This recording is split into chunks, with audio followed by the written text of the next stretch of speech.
ಸ್ತುತಿಸುವುದಿಲ್ಲ ಸತ್ತವರ್ಯಾರು ಪ್ರಭುವನ್ನು.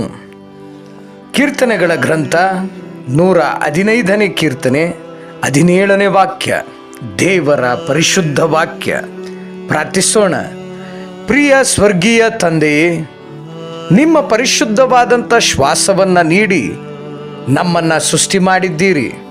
ಅದಕ್ಕಾಗಿ ನಿಮಗೆ ಕೃತಜ್ಞತಾ ಸ್ತುತಿ ಸ್ತೋತ್ರ ವಂದನೆ ಆರಾಧನೆಯನ್ನು ಸಮರ್ಪಿಸುತ್ತೇವೆ. ಮನುಷ್ಯನು ಕೆಲವೊಮ್ಮೆ ತನ್ನ ಬಿಡುವಿಲ್ಲದ ಲೌಕಿಕ ಜೀವನದಲ್ಲಿ ಸೃಷ್ಟಿಸಿದಂಥ ಸರ್ವೇಶ್ವರನನ್ನೇ ಮರೆತು ಬಿಡುತ್ತಾನೆ.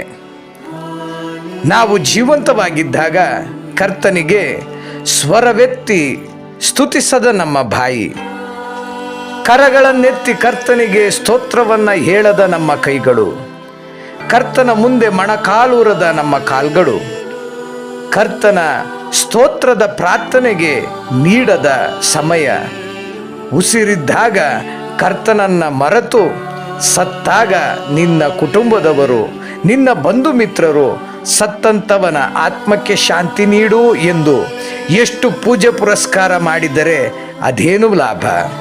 ಎಷ್ಟು ಪ್ರಾರ್ಥನೆ ಮಾಡಿದರೆ ಅದರಲ್ಲೇನು ಪ್ರಯೋಜನ? ಉಸಿರು ಕಳೆದುಕೊಂಡವನು ದೇವರನ್ನು ಸ್ತುತಿಸಲು ಸಾಧ್ಯವೇ?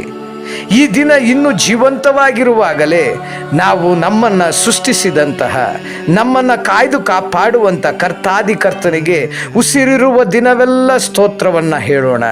ಪ್ರಭುವನ್ನು ಆರಾಧಿಸಿ ಕೀರ್ತಿಸಿ ನಮಿಸೋಣ. ಆಮೆನ್.